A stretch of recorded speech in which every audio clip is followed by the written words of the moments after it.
E-Butter go crazy.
YouTube, what's good, guys? It's your boy TD, and I'm back again with another live, guys. And today's live is going to be on Week 11 recap. I'm going to talk about a couple guys, not a lot. So I want y'all to come in here. If you got any questions for me before tonight's game or whatever, y'all can come and do that. So I'm going to mention a couple players that I thought was winners. I'm going to mention a couple players that I thought was losers. I'm not going to go through every single player, right? So I'm just going to go some of the guys that broke out and some of the guys who didn't.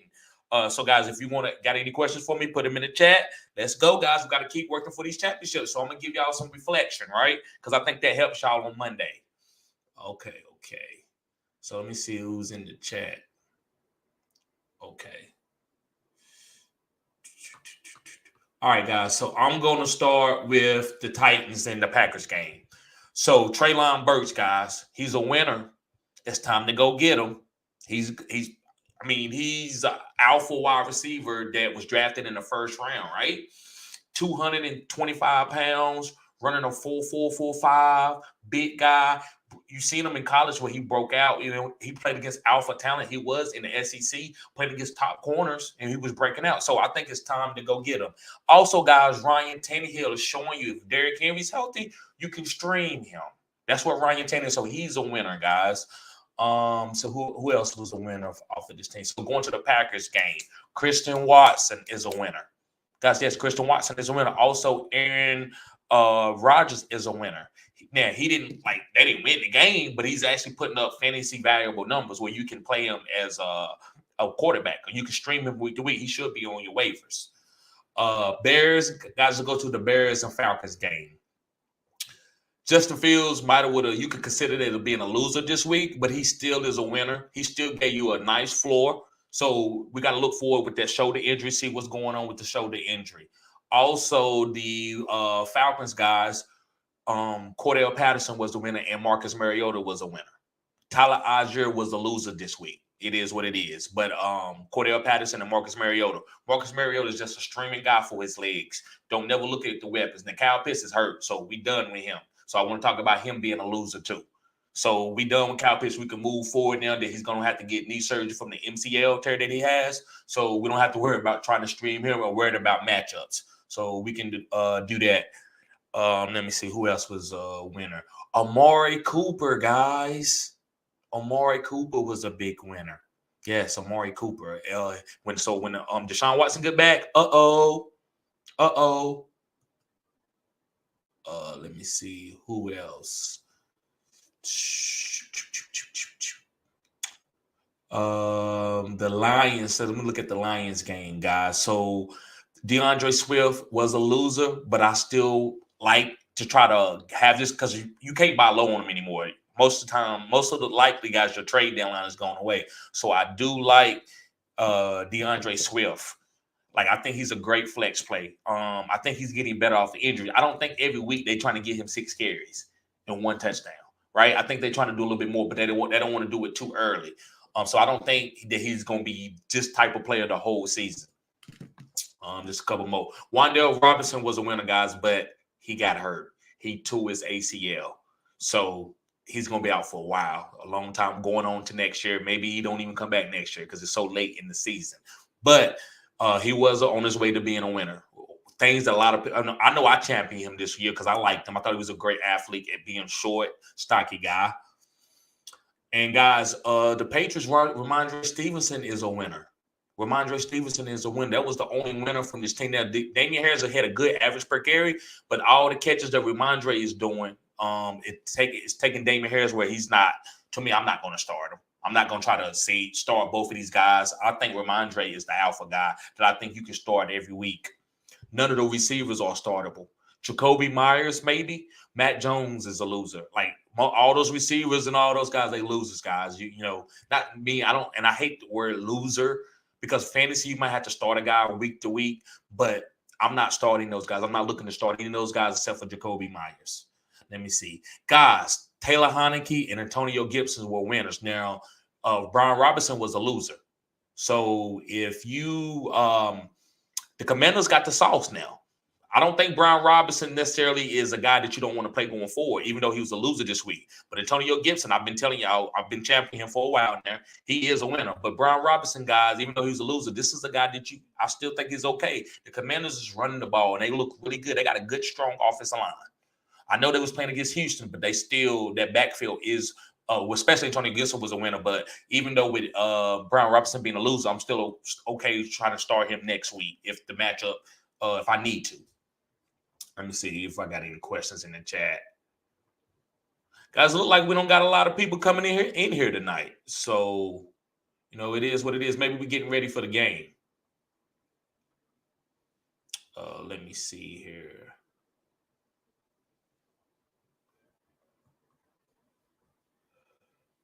Who else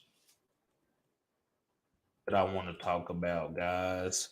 And tonight, let's see, the Chiefs, Kadarius Toney. I got to mention that. Kadarius Toney, guys, is the injury. It was the injury that killed him.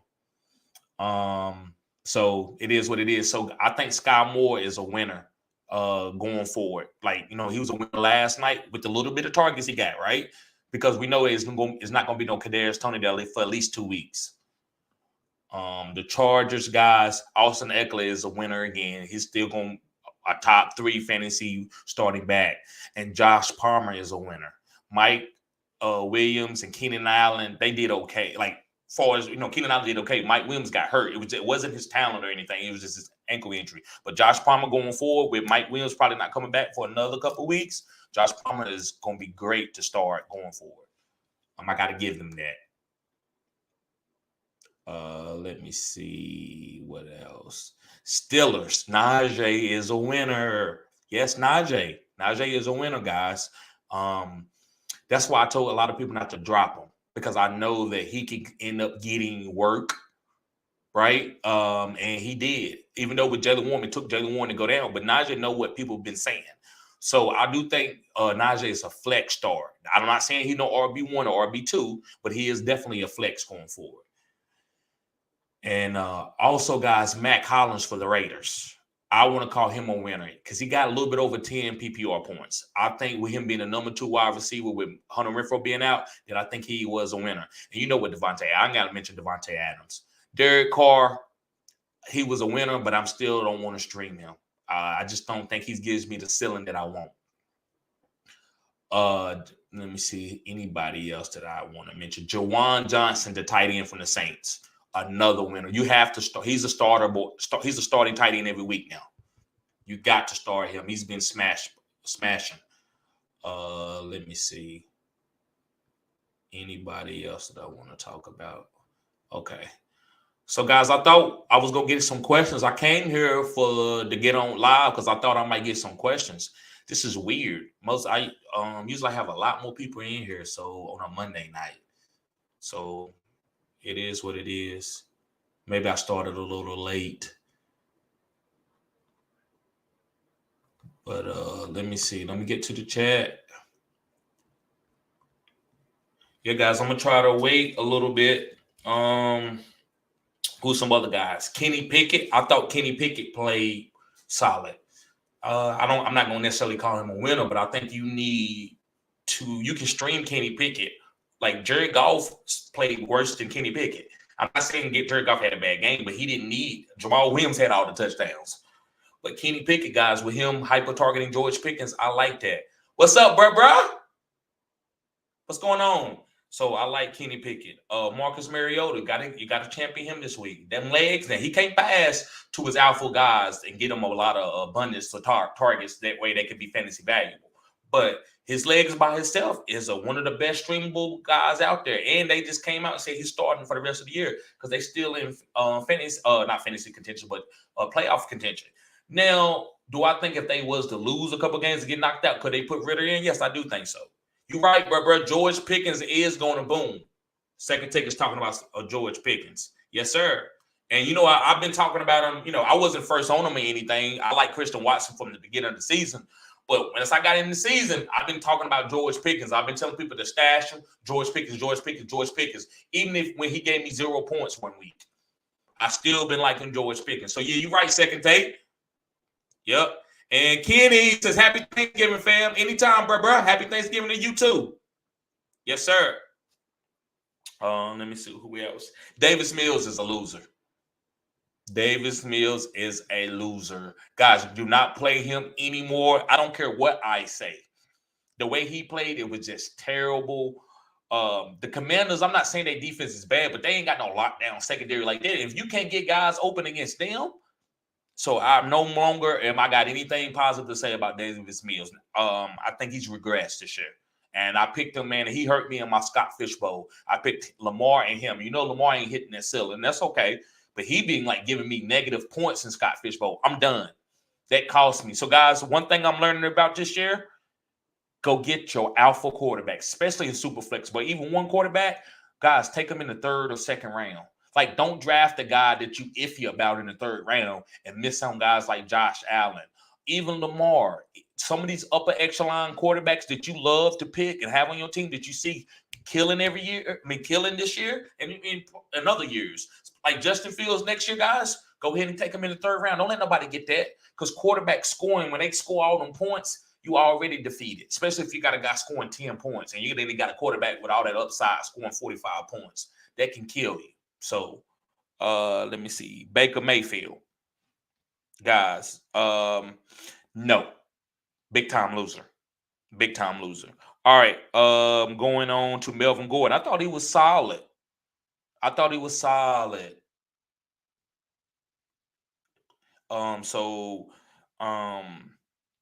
Yes. So, guys, Melvin Gordon, I think on a certain matchups when they can play against weak run defenses, you can play Melvin Gordon. Nor, what's up, bro? He said 160 points this week with McCaffrey yet to play. That's what I'm talking about, Nor. Hopefully I helped you out, bro. Hopefully we helped you out, me or Pretty Richie or Second Take. Yes, sir. And let me see. Jalen Warren, he was a loser, but it's only because he got hurt, right? So Najee, like I said again, I'm champion Najee is a winner.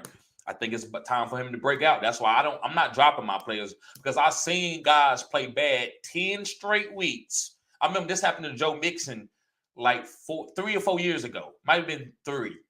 And I mean, I'm talking about 0 points, 3 points, 4 points. I'm talking about this all the way up to week 10. Week 10, the coach got fired. A new coach came in there, and Joe Mixon was the #1 RB for the rest of the season. So that's why I just don't drop guys. I cannot get beat like that anymore. That happened to me like my first year playing fantasy. I was like, I thought this guy sucked. And I learned then, if you can hold on to these #1 guys that you drafted early, they can hit. And Christian Watson, he's a winner, guys. You ordered him out there as a flex. I'm not going to sit there and try to call him no wide receiver 1, 2, or 3. I think he just got to be in your lineup for the boom. It's all about the boom with Christian Watson. Let me see who else. Kadarius Toney was a loser. I've talked about him earlier. Nico Collins, I'm gonna call him a loser, but it's not because of his talent. It's because of Davis Mills. And David Njoku was injured, so you can call him a loser, but I didn't start him in any leagues because I knew he was coming off an injury. So that's why I didn't start guys like Zeke. So Zeke was a winner, guys. I want to tell you that, but I didn't want to start him because I'm not going to get caught with my pants down. I needed to win. Now he's hit, so now you got to go forward. You got to roam Zeke out there. You got to play. You can play. You squeeze this backfield. And I told y'all about playing 2 guys, Dallas Cowboys and the Dallas Cowboys and those 2 running backs with Zeke and Tony Pollard is a great squeeze. So you squeeze those guys. Let me see. Both of them was winners too. Just seeing anybody else need to talk about. That's about it, guys. So, guys, we ain't got no questions in here. So I guess I'm gonna go ahead and get out of here and start getting my lineup. Okay. I see a couple people. Yes, sir. Bro, what's going on tonight? We ain't got nobody in here. What's going on tonight? That's why, guys, I don't go live sometimes, right? I'm not. It ain't got nothing to do with y'all. I'm talking about for me. I feel like when I come in and do a live, guys, and I come home, rush home, do the research and do all that, and I get 6 people on, I'm like, I could have just did a video, right? So again, it ain't got nothing to do with y'all. It's just like, I'm gonna come in and do this live. I could be getting my lineups right. I could be working on another video, or whatever, right? And the lives, they do okay within the algorithm. I just feel like videos, I touch more people with videos. But I didn't want to do no long video talking about, Kenny Pickett, I thought it would be better for live. But he says Tony injured and Mixon this week was a tough one. Yes, bro. Listen, injuries happen. It happened. I'm not gonna try to sit there, because I told everybody to play Tony. But when an injury happened, I don't feel bad about it because I know this fantasy. It happens. If he wouldn't have been injured, I thought he would have had at least a solid game. He at least would have had 10 PPR points, the least. And Racky says, fire. Thank you, bro. Thank you. This live ain't that many people in here, but it might be fire, right? Might be fire. Let me see what else. Cole Kmet was a loser. Now, I still feel great about him, but once Justin Fields went down and got nicked up and his hamstring tightened up, the whole offense changed. So, guys, Justin Fields only can stop himself. Nobody can stop this guy. So now, with him getting hurt, who knows what's going to go forward, but I'm still starting him. It is what it is. I'm still starting him. Let me see. Make sure this everything. All right, guys. So I guess I'm going to get out of here. Y'all be safe. I just want to talk about a couple winners and losers this week, guys. And make sure y'all go sign up for the OnlyFans. Make sure you hit the like button. Subscribe to this channel. This is cutting edge content. Peace.